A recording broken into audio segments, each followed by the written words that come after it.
Assalamu alaikum wa rahmatullahi wa barakatuh, mes frères et sœurs, j'espère que vous allez bien. Alhamdoulilah, tout va bien. Aujourd'hui, on va discuter de la foi. Et oui, la foi, c'est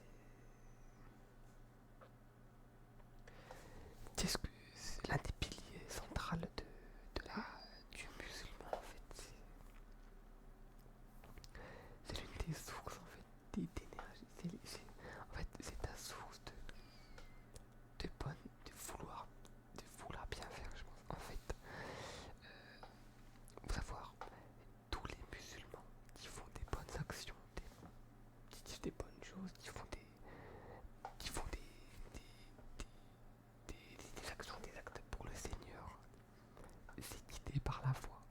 Parce qu'au fond de toi, tu as envie de faire ça. Tu as envie de faire ça pour faire du bien, pour,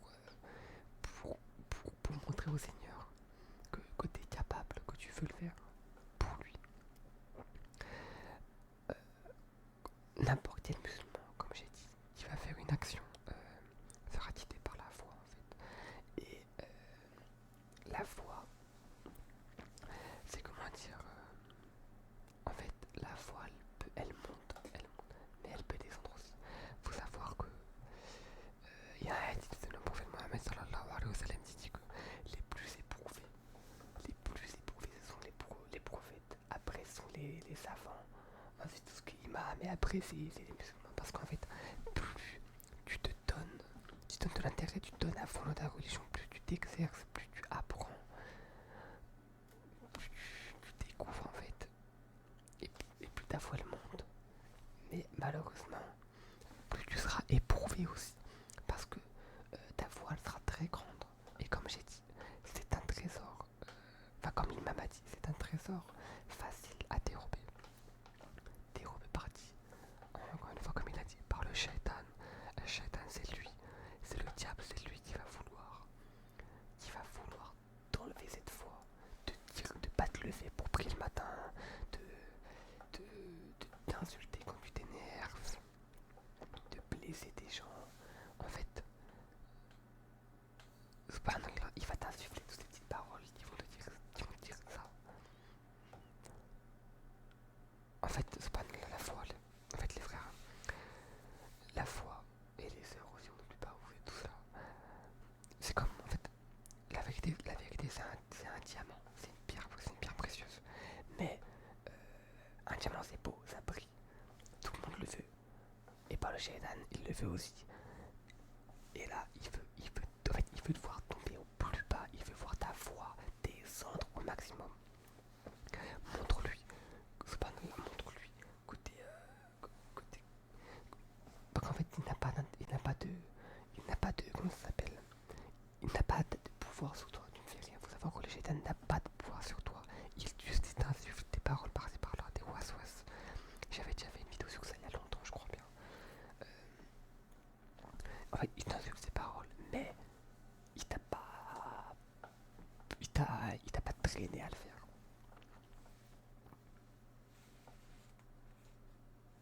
En fait, quand t'as un problème dans la vie, la foi c'est ta source d'énergie. Alors, la foi elle imen en arabe, imen. C'est ta source d'énergie auquel tu vas puiser quand t'as un souci. Pour rester patient, pour rester calme et passer avec la foi. Ça vous est sûrement arrivé. Toi là derrière ton écran, c'est obligé. Il n'y a pas longtemps, t'as eu envie de t'énerver, mais tu t'es retenu.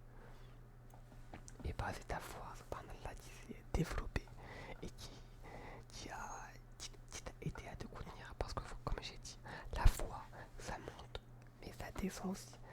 Et ça peut descendre à cause des mauvaises fréquentations, des péchés que tu fais, toutes ces petits trucs. Et pareil pour la montée. Plus tu apprends, plus tu traînes avec des bonnes personnes, plus tu es dans un environnement stable, et plus ta foi elle monte, c'est tout. Alors, il faut savoir qu'il y a 6 piliers de la foi aussi, hein, parce que ça a des piliers, mais je ne vais pas les détailler parce que c'est très long et je ne m'y connais pas encore à 100%. Mais il faut croire en Allah, en notre Seigneur. C'est normal, croire en ses anges, croire aux prophètes, aux messagers, croire aux livres révélés, croire au jour du jugement, qu'il soit bon ou mauvais. Et ça, non, croire au jour du jugement, excusez-moi, là je me suis trompé. Et croire au destin, qu'il soit bon ou mauvais. Voilà, j'ai confondu, j'ai tout mélangé là. C'était ça. Je vais pas rentrer dedans comme j'ai dit parce que voilà, c'est hyper long et j'ai pas encore la connaissance. Inch'Allah, quand j'aurai la connaissance, encore plus de connaissances, je ferai des plus longs formats. De toute façon, c'est ce que je compte faire à l'avenir. De toute façon, je l'avais déjà dit, il y a plein de vidéos que je referai encore mieux, Inch'Allah, plus tard parce que de toute façon, le rappel pour vidéo croyant, il y a certaines vidéos où parfois vous entendez, je me répète un peu dans certaines vidéos. Voilà, j'espère que ça vous saoule pas, quoi, c'est tout. Mais voilà, la foi se passe, en fait, la foi elle se passe sur ces 6 points. Et avec ça, si tu restes droit dans ton chemin, tu t'entoures de bonnes personnes. En fait, subhanallah, l'entourage c'est vraiment trop puissant, c'est abusé comme ça influence sur la foi. Mais vraiment, ça, je vous promets, ça se trouve là en fait. Écoutez, écoute-moi, ça se trouve en fait derrière cet écran. Là, il y en a un, il y a une personne parmi vous qui veut s'améliorer. Mais malheureusement, elle est entourée de mauvaises personnes, que ce soit dans sa famille ou alors de ses amis.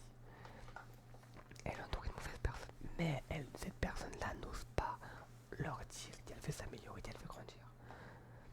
Moi, je te conseille en fait, fais les efforts de ton côté, améliore-toi et éloigne-toi des gens petit à petit. Et voilà, c'est tout. Tu t'éloignes petit à petit. Et un jour, quand Inch'Allah, tu te sentiras mieux, peut-être que tu leur diras. Tu seras capable de leur dire que c'est bon, tu veux rentrer dans le tronc, tu veux être bon sur le chemin, même si tu as fait 1 milliard de bêtises avant. Certains vont sûrement te dire ouais, mais t'as fait plein de bêtises avant ça, quoi. Maintenant, genre en mode ouais, tu fais des bêtises pendant tout le mois de l'année, et maintenant enfin pendant toute l'année, maintenant tu veux t'améliorer. En fait, subhanallah, cette phrase, je vous jure, je la comprends pas. Les gens qui disent ouais, mais t'as fait plein de péchés, maintenant tu veux te remettre. Ça, en fait, vraiment, faut être bizarre un peu dans sa tête parce que c'est comme si un gars, écoutez, c'est comme si un gars, il tombe malade et il est malade pendant genre des mois et des mois et des mois. Et il fait pas spécialement de choses pour s'améliorer, il reste comme ça. Et un jour, il se dit bon, allez, il faut que je me prenne en main, je vais aller voir un médecin. Et là, il y a un gars, il lui dit mais ça sert à rien, t'étais resté comme ça très longtemps. Je vous jure, je vois exactement pareil. Je vois les deux situations exactement de la même façon. Je sais pas si je l'ai mal expliqué ou ça se trouve je comprends mal. Mais je vous promets, je vois tellement ça de la même façon. C'est trop bizarre. Laisser les gens vouloir s'améliorer. Qu'est-ce qu'on en a à faire des personnes qui veulent te baisser dans ton estime, qui veulent te baisser dans ta pratique. Il faut savoir que ces gens-là, c'est des gens, je vous jure, subhanallah, j'ai l'impression que eux aussi, à un moment ou l'autre, ils vont se dire, ben, finalement, il avait raison d'avoir fait ça. Et en pensant à vous, et ça se trouve, vous serez même la source d'inspiration pour ce genre de personnes. Tout ça guidé par la foi, parce que tu veux t'améliorer, tu as envie, tu veux montrer au Seigneur que tu es capable, que tu peux. Et le Seigneur, il croit, il te fait confiance. Il est là pour t'aider et il est là à t'écouter tout le temps. Subhanallah.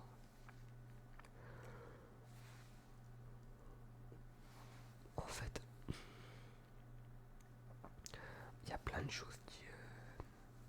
En fait, on est dans un monde, dans une société où malheureusement, il y a plein de choses qui t'éloignent, qui va dégrader ta voix. Vraiment énormément de choses. Les réseaux sociaux, la musique, bon, c'est peut-être un peu abusé, mais par exemple, tout ce qui est propos un peu pornographique, tout ça, c'est hyper facile d'accès, c'est ultra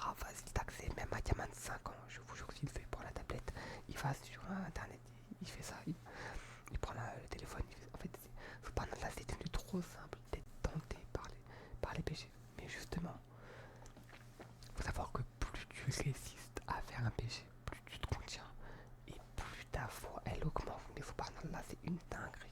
Comme elle, comme elle, comme elle, comme elle se pousse, comme elle grandit. Je sais pas comment l'expliquer en fait. Mais quand tu te retiens de faire un péché, vraiment, et que t'attends 1 ou 2 semaines, mentalement, tu vas te sentir un peu mieux. Tu vas te dire, mais je suis moins sous l'emprise des waswas. Je suis moins sous l'emprise du diable. En fait, t'es moins, t'es plus conscient. Voilà, je cherchais le mot. T'es plus conscient de ce que tu fais. Et tu fais moins les choses juste pour les faire. T'es plus concentré dans ce que tu fais. T'es plus conscient.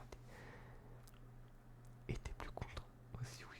Ça rime, mais t'es plus content, tout simplement. Parce que tu sais que t'as fait des efforts. Bien sûr, ça ne veut pas dire que tu vas jamais retomber dans ce genre de bêtises. Hein. Si on pouvait jamais retomber dans les bêtises, ce serait incroyable, mais non. Tu vas peut-être y retomber dessus, t'as peut-être même y retomber encore très longtemps. Mais le Seigneur, il voit comment tu tiens et comment tu lâches pas pour t'améliorer. Après, il faut faire, bien sûr, il faut vraiment se donner à fond. Il faut pas se dire, ouais, je vais faire ça. Après, hop, je vais me permettre de faire des UPG par-là parce que j'ai tenu longtemps. Non, tout le temps. En fait, donnez-vous à fond dans tous les domaines et les aspects. Vraiment, maximisez votre, votre, comment est-ce que je peux dire ça en fait? Concentrez votre foi en fait. Vous n'êtes pas là pour la, la, la salir. Le prophète Mohammed sallallahu alayhi wa sallam, il nous a dit que la pudeur, ça va avec la foi. Alors, s'il n'y a pas de pudeur, il n'y a pas de foi. Mais ça, je vous jure que c'est tellement vrai. La pudeur, c'est quoi? Bien se cacher sa aura, être la aura pour ceux qui ne savent pas, c'est une partie qu'on doit cacher chez les hommes. Et comme chez les femmes ont leur partie du corps qu'elles doivent cacher, qu'elles ne doivent pas montrer. Et nous séparer, les hommes, on a aussi une aura. D'ailleurs, on doit aussi montrer, cacher, excusez-moi. Bien sûr, tu peux la dévoiler que aux personnes, genre, pour très très proche de ta femme. En fait, pour la femme, il y a des mahram. Je sais, le mari, le père, et, et encore, je suis pas sûr ce que je dis. Le mari, ça me paraît encore, j'avais dire, c'est normal. Le père, je ne sais plus. Mais de toute façon, quand t'étais petite, ton père, il t'a déjà vu, donc tu devais te dire, oui, oui, oui, ton père, oui, c'est ce que je dis, subhanallah, c'est ce que je raconte. Le père, oui. Et même le beau-père, quand tu es, quand tu es, quand tu es marié. Genre par exemple, le père de mon père, il peut voir les cheveux de ma mère, par exemple. Il peut, il n'y a pas de souci. Ça, on appelle ça des marlam en fait. Mais je ne suis pas trop calé dans le sujet encore. Je sais que ce que je vous ai dit est bon et juste. Mais voilà, par exemple, je vais vous dire un autre truc. La femme, elle doit cacher toutes les parties de son corps, sauf ses mains, ses pieds et son visage. Mais il y en a dans certains pays, ils cachent même le visage. Et la vérité, en vrai, je vous comprends parce que il y a tellement d'été traqués dans d'autres mondes que, en fait, ça, c'est totalement compréhensible. Moi, vraiment, ça me dérange. Enfin, je sais qu'il y a certains auxquels ça pourrait les déranger. Moi, pas du tout. Ça, en vrai, limite, tant mieux. J'avais dit limite. Mais parce qu'il y a vraiment des malades mentaux dans ce monde. Subhanallah. Et pour l'homme, la aura, nous, c'est du genou jusqu'au nombril. Donc, il faudra un peu une ligne entre les deux. Et tout ça, on doit le cacher, tout simplement. Et la pudeur, où est-ce qu'on parlait de la pudeur? La pudeur, ça va avec la foi. Si t'as pas de pudeur, t'as pas de foi. Si t'as des envies de faire des bêtises, de regarder des choses qui vont pas bien, de faire des choses qui sont pas bien, de penser à des choses qui sont pas bien, et bah malheureusement, ça va influencer ta façon de penser. Et ça va te rendre plus flemmard aussi, ça va te rendre plus fatigué, tu auras moins envie de faire des choses. Parce que tu protèges pas ta pudeur, parce que tu fais pas d'efforts pour t'améliorer. Et ça, c'est très très très important.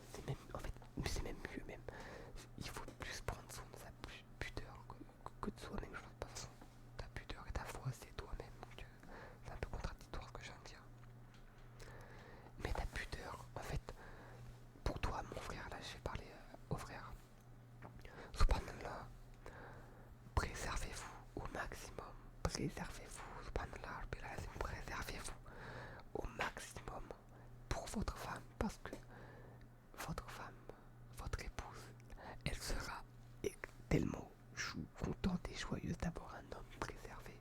Et inversement, c'est pareil.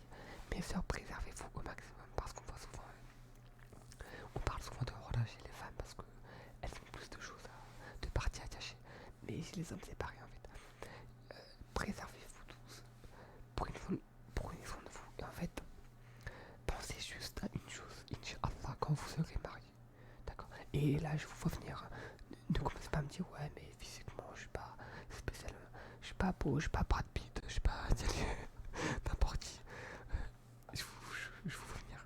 Ça, c'est pas du tout, vraiment pas du tout une excuse. Un jour ou l'autre, Inch'Allah, si tu te donnes à fond, tu te marieras. Il faut juste se donner les moyens. Il faut juste se donner les moyens. Il n'y a aucun souci. En fait, bien sûr, il faut que ta femme te plaise physiquement. Mais si toi par exemple, tu ne te plais pas physiquement, et bah, travaille sur ça. Aucun souci, travaille sur ça. Travaille sur ça et travaille sur ta pudeur et ta foi, parce que ton comportement sera bien plus beau et embellissant que ton physique. Ça, je te le promets que c'est vrai. Ça, je peux te le jurer que c'est vrai. Parce qu'on peut voir des gens hyper beaux et tout, pareil pour les femmes. Mais subhanallah, astaghfirullah, leur comportement, après ça me dégoûte. La vérité, ça me dégoûte. De toute façon, en fait, il n'y a pas de. La vérité, il n'y a pas de personnes qui sont pas belles, ça n'existe pas. D'ailleurs, je sais même pas comment j'ai dérapé sur ce sujet-là. Euh, vous êtes tous beaux et belles, mes frères et sœurs. Déjà, juste, si en fait, ça, je le répéterai tout le temps, je pense, mais si tu te préserves, tu as déjà fait l'une belles, des plus belles, l'un des plus beaux aspects de toi, de ta personne. Parce que, comme j'ai dit, on a la pudeur, la foi, on a le comportement, et tout ça, ça va ensemble. En fait, tout ça, encore une fois, c'est tiré par la foi. Et qui n'est pas un seigneur, subhanallah. On n'est pas des animaux là. Vraiment, en fait, ça me dégoûte trop le comportement des gens dehors. En fait, les comportements comme ça me dégoûte trop. Et même si maintenant tu es quelqu'un comme ça, par exemple, qui n'a pas spécialement de pudeur et que tu veux t'améliorer, et bah tu verras que dans quelques années, voire quelques mois, voire même quelques jours en fait, et bah tu seras bien content d'avoir changé ton comportement, ta pudeur et ta foi. En fait là j'ai mélangé pudeur et foi, mais ça va les deux vont extrêmement ensemble, vraiment. Prenez soin de votre pudeur. En fait, vraiment comme j'ai dit, je me répète 1 milliard de fois, ça doit être affreux. Mais je m'en fous là, je veux que vous le compreniez. La pudeur, c'est ta protection. Si elle est sale, pas t'es sale, voilà, t'es vu comme un gars pas propre, on va dire. Et une femme qui se préserve, quand elle est préservée et tout, et ben on la voit comme quelqu'un de propre. Un homme pareil, si t'es préservé et tout, on te voit comme quelqu'un de propre, en fait, de mariable, voilà. Je cherchais un terme que vous pourrez comprendre. Mais subhanallah, de toute façon, avec l'apprentissage de la religion, Inch'Allah, vous verrez, la pudeur viendra avec vous parce que l'humilité s'y mêlera. Et là, l'humilité, ça va aussi énormément avec la pudeur. Et tout ça, ça dit à quoi? Encore une fois, à la fois. Parce que si t'as pas de pudeur, t'es tenté par les choses bêtes et les gens, ils sont tentés par toi. Et ça crée des conflits, tout ça. Enfin, vous me comprenez très bien. Là, subhanallah. Voilà, prenez soin de votre foi et restez avec des bonnes personnes. On s'en fout. Moi, j'ai pas beaucoup de frères je connais que deux. Voilà, je connais deux frères avec qui je parle. Beaucoup de tout, de religion, de travail,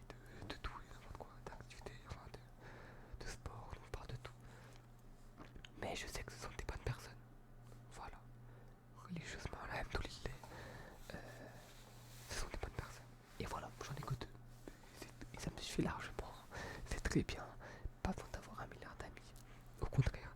Et encore une fois, toi ma soeur, si tu n'as personne, à t'y parler, tu vas à la mosquée, tu vas à l'étage des femmes. Enfin, chez nous c'est un étage, mais toi c'est peut-être une autre salle. Tu vas à l'endroit des femmes, au coin des femmes. Et je te promets que tu vas parler à une femme de ton âge, elle pourra que t'accepter. C'est obligé. Et pareil pour